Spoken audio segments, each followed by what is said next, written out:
Little titles music there. Welcome. Hello, Christoph. Hello, internet peoples out there. Today I'm doing a style splurge. Hello, Douglas. How are you? Everyone good out there? Everyone feeling okay? I got a sore throat last night in the evening. But you'll be glad to know that it is no longer here today. So I don't know what all that was about, but obviously in the current circumstances, I was like, what's that? What happened? But it's okay. My throat is no longer sore.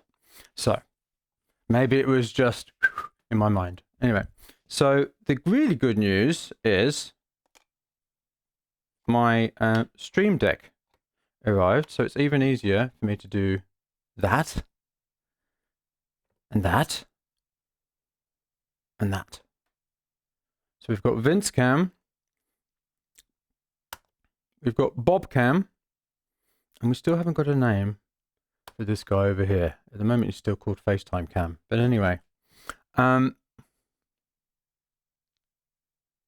Douglas just did 4 splurges. That's absolutely brilliant. Well done, Douglas. So how is the splurging going if you are doing the Splurge challenge? Does anybody have any problems, challenges with it? Any questions about how to do it? What I'm doing today is I'm going to do a style splurge, which yeah, I know, fancy pants, eh? With my Stream Deck. It only took like 6 weeks to arrive, but you know, I don't want to. It's first world problems, let's put it that way. But I think, you know, forget toilet roll. There is a worldwide shortage of webcams at the moment because everybody's obviously streaming. Luckily, I had my webcams already, so this was a nice to have. Yes, Douglas, as I was in a rush, I didn't think too much about them. That's what does happen, and that can be a very good thing. In fact, it is a very good thing in general. So what I'm doing today is I'm doing a style splurge. And what I thought I might do, because the thing is with me, I've been doing this a while, and I've been using the style splurge to kind of zero in on various different stylistic elements. So for instance, the kind of thing that I just played, in fact, let me capture that. So the kind of thing I just played. So, for instance, one of the elements of style that I've kind of incorporated a lot into my music is encapsulated in what I just played, which is the Alberti bass combined with the Alberti bass being played on a piano, which is that.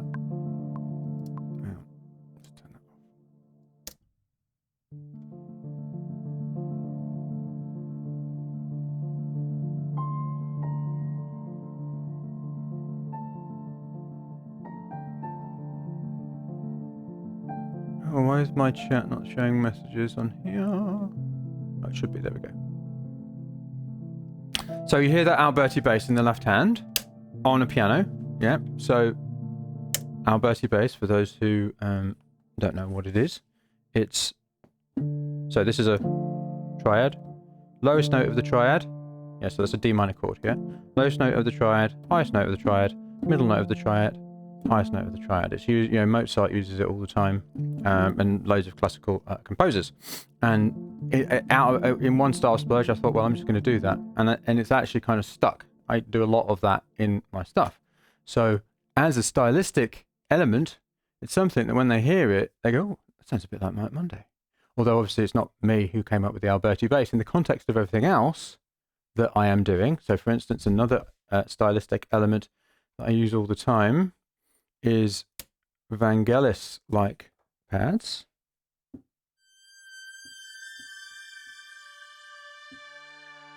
Yeah. And then another stylistic element that I use all the time is the DFAM, which is just, it's not really a stylistic element. It's like instrumentation, essentially. And, as I get into using the DFAM more, I will start to zero in on using it in a specific way. So when you start to put these elements together, I can go at any tempo. So if I made all of my music just using those elements, it doesn't matter what tempo I'm going at. It almost wouldn't even matter what voice. If I made songs with singers, I could have any singer on it, and people would know it was me. This is how you create a style, and this is what the Style Splurge is. What's one of the things that I'm kind of demonstrating to you by giving you the Style Splurge is how to, over time, through creating, not through thinking, through creating, because people make the mistake as they try and think their way into the style, through creating, actually progressively kind of developing your own style. Okay, so just going to, before I continue, and in fact what I might do is save this as just a little piano solo splurge. Not that I think it was going to change the world or anything, but I might just explore that while I'm answering the questions.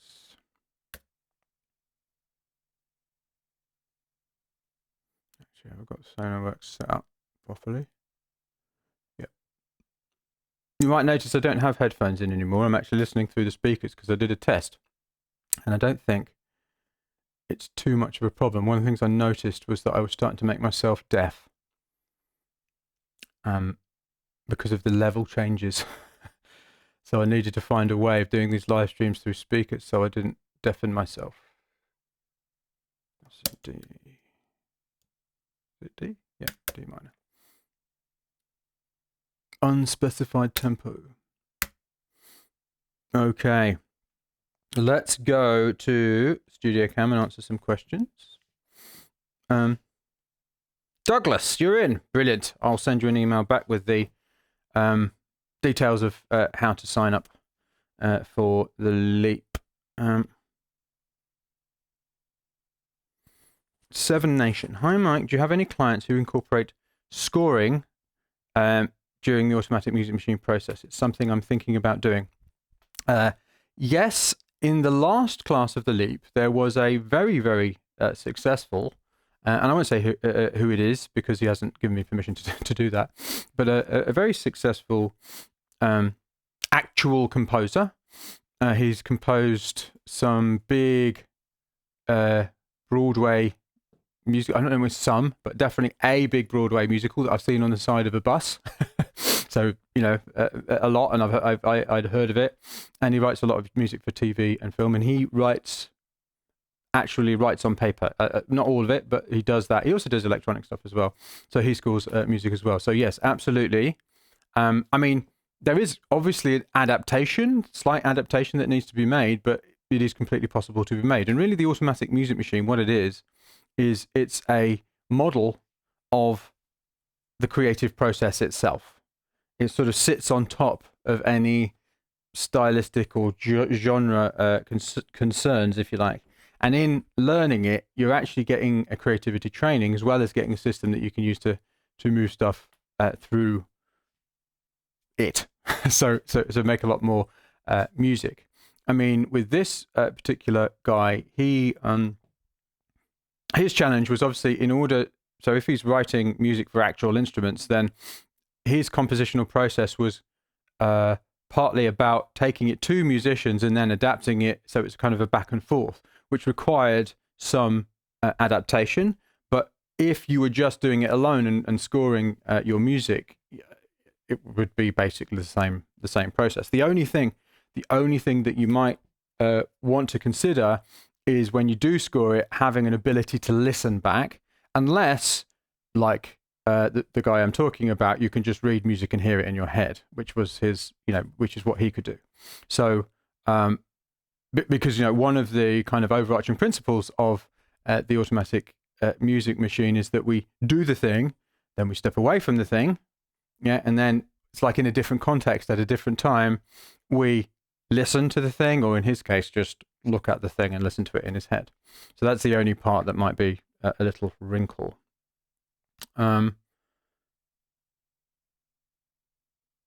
Yes, late night splurge session. Do it. 2 enough. Stephen saying at 50 splurges so far. I like to put the date and tempo in the splurge title because it's getting hairy. Yeah, I don't worry, but personally, date is cool. I mean, I know some people, that's just what they name their splurges. They call it like 1 and then the date and everything. But for me, I don't worry about the date because all the date information is saved with the file anyway. So Self-Diving wants to share the insight. I did a lot of music and ideas, but then looked around to see how rare and not often most musicians are releasing, and started to think if good music is rare, if easy and a lot, it's bad. Yeah, so I didn't want to release bad music. My perception changed according to what I think, and eventually I stopped releasing, started to judge myself upon this criteria. So, yeah, so that is a mistake. Looked around and see how rare and not often most musicians are releasing. So if you're talking about huge musicians, people who are already big, it is a mistake. So if I go look at Daft Punk, for instance, okay, they came up at a different time, and they came through at a different time. And actually, when they started, they released an enormous amount, first of all, in order to get to the point where they became big. But also, this was back in the 90s they started releasing, okay? Plus, a lot of the stuff they are releasing, they won't have released it as a Daft Punk, okay? So Stardust is a good example of something that they're involved in, yeah? Also, they work on a lot of other music as well, okay? So they are actually making an enormous amount of music, plus they make an enormous amount of music without releasing it as well. I mean, they must, otherwise they wouldn't be that good, okay? So it is very easy to make that mistake. The other thing to bear in mind is the music industry is fundamentally different now to when most, not all, most of the huge people are, the music industry is different from when they started. So if you are starting from kind of ground zero or near it, like as music is the thing that attracts the audience, releasing rarely is not going to cut it unless you've got a huge marketing budget. Guess who has huge marketing budgets? Big labels. So they can replace consistency and frequency of releasing, and it's got to be good music, understand? Yeah, like frequency and consistency of releasing doesn't mean bad music, doesn't have to. Yeah, so huge labels can replace that. They can get the footprint by spending an enormous amount of money and using their network to reach lots of people.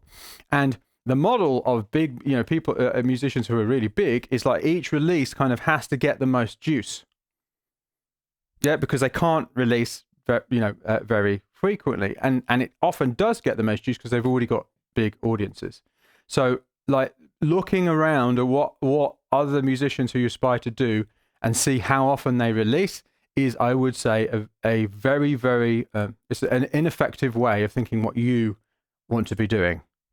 Unless you have a big audience already, because the things that you do when you have a huge audience are fundamentally different from the things that you do when you don't. The other thing to say about this is that I have spoken to a number of people who are kind of at the top of the game, and they are saying that it's getting harder and harder with infrequent releasing. I mean, even Ninja Tune, one of my favorite labels, how they're starting to get their artists to release is that they're starting to do this kind of waterfall releasing, where they're releasing one track off an album, and then a few weeks later they're releasing the same track but with another track. So it's a new track and the old track, and then they're doing it again, and then they're doing it again. And then with the recent Floating Points thing, there was this one track on the album, and I said to my wife at the time, so that track is that I bet you they released another extended version of that after the album. So then what happened? Because it just stops. So then they release something else.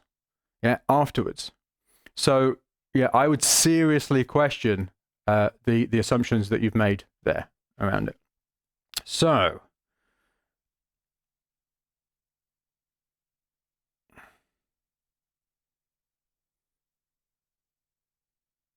yes. Stephen Garcia. Kerry Chandler once told me that the only way he made it big was cranking out songs like hotcakes. Absolutely.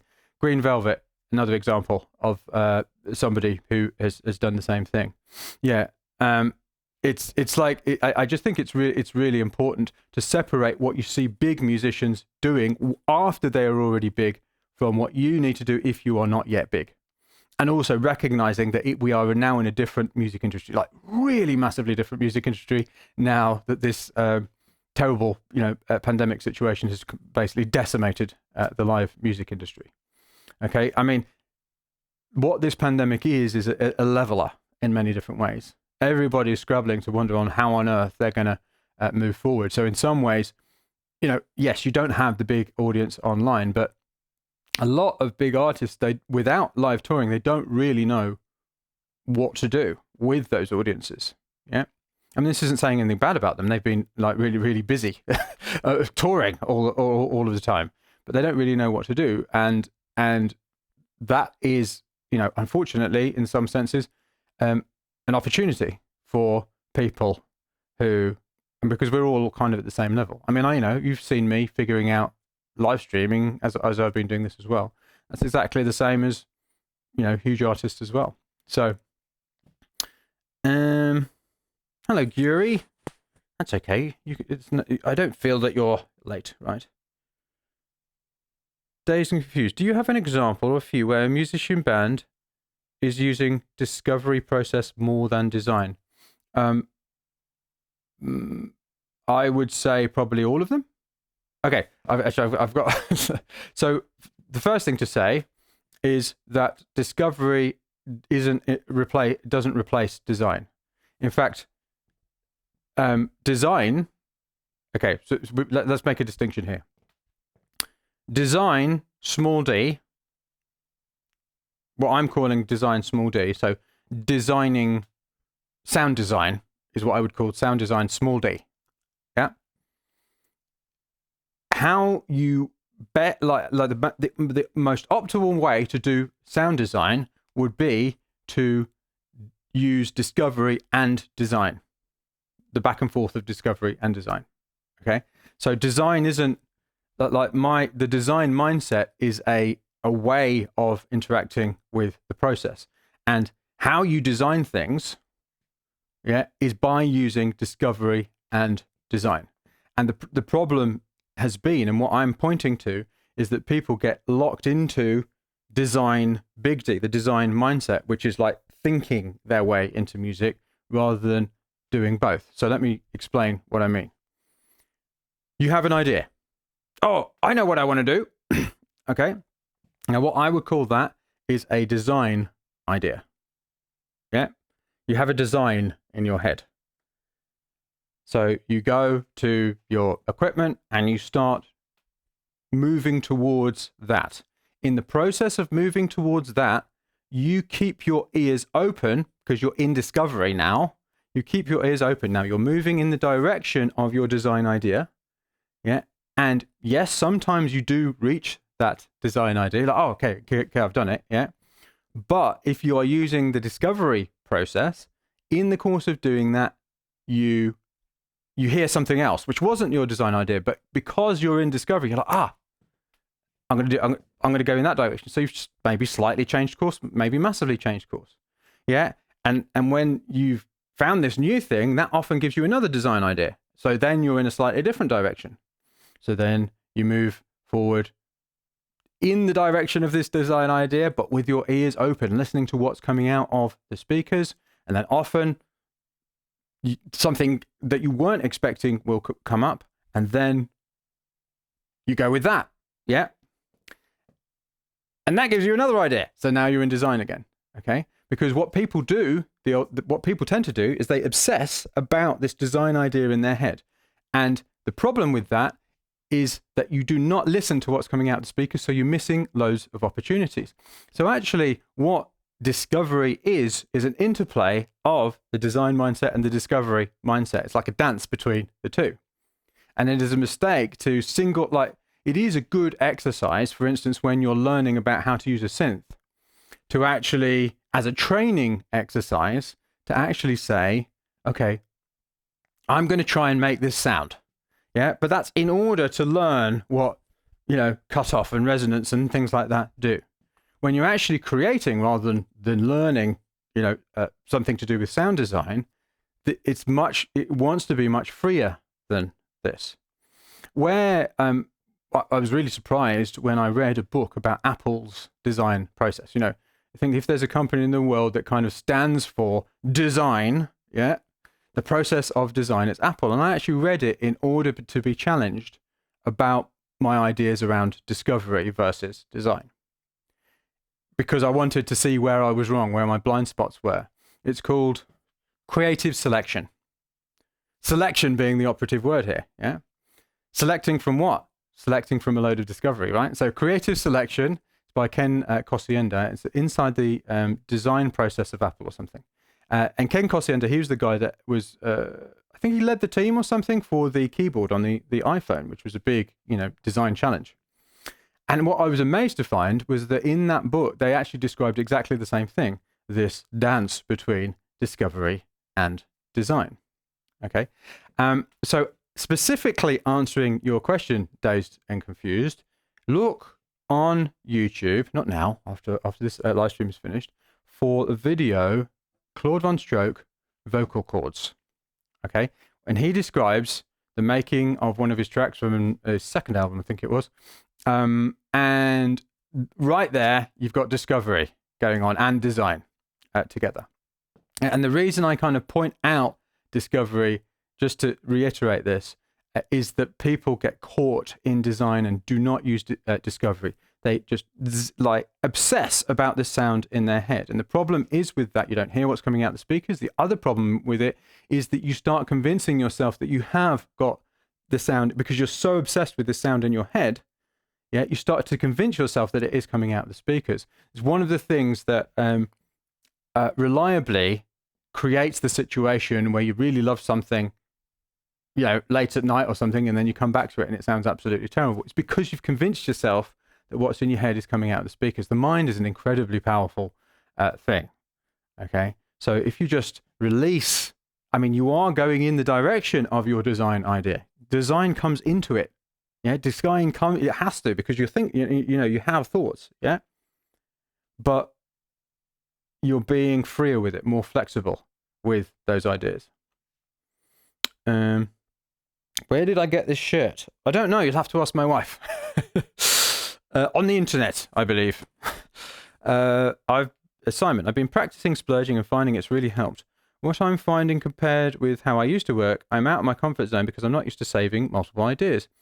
Any tips on how to quickly save but keep files organized and ways to remember which bank on the outboard synth you saved it to? Yeah, so I use. Hang on. Let's go to Computer Cam.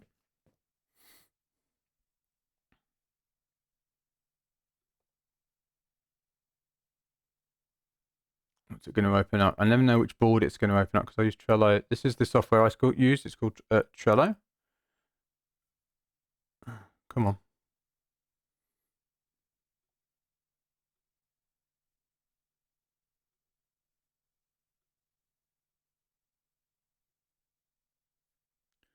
I don't know why this. Shit, anyway, don't matter. I know. So mastermind thing. There we go.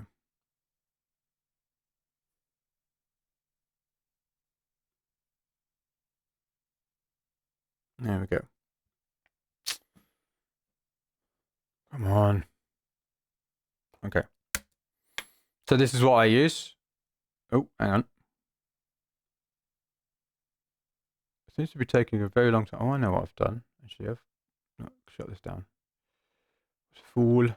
I need to make a checklist of things to do before I start live streaming. Anyway, so yeah, so this is the automatic music machine, which is what I use to track it. Each of these is an idea. Each of these cards is an idea. I don't know why isn't it working. Hello, come on. Oh, I see. That's why. Yeah. So each of these cards is a splurge, and you can do things like label things. You can attach the sounds. You can make checklists. You can take pictures. Yeah, of various different settings. So that's what I use. And this, I mean, how I exactly use this is the full automatic music machine displayed in Trello. So yeah, something like that would work. So what am I going to do now? I'm now going to go into the Style Splurge and I'm going to demonstrate a Style Splurge. I'm going to start with the template I had before.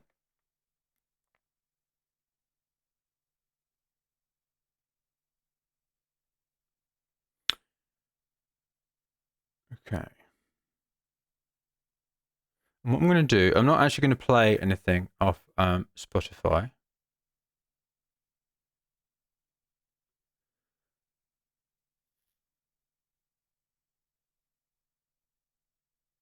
Yeah, I mean, no worries at all. Dazed and confused. Yeah, so if sorry about this Beyblade thing. This is my children. Yeah, so I've got all kinds of things on here. A lot of them are to do with my children. Anyway, so what I'm talking about, yeah, with a lot of artists, have you ever heard a piece of music and you've gone, how did they think of that? Now, in my experience from working with lots of different people, often they didn't think of it. It just popped out of the process, and you've got to be open to those things popping out. Yeah, if you feel like, oh man, how did they even come up with that? Well, they probably started with an entirely different idea and went somewhere. So when you ask, can you give me some examples of artists? I think probably all of them.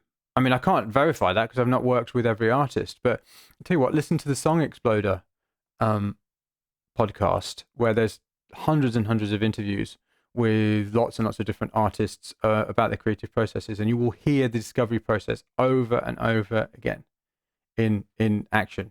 So I reckon all of them is the answer. Right, so what I'm going to do is I'm going to go to Spotify and I'm going to think about something that I can.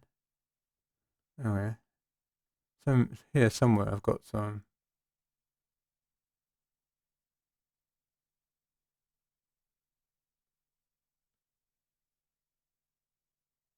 Where are we? Okay. So there's a few things from my musical history. Okay. And let's see if I can think of something. I'm not going to play anything because I don't want to get kicked off YouTube.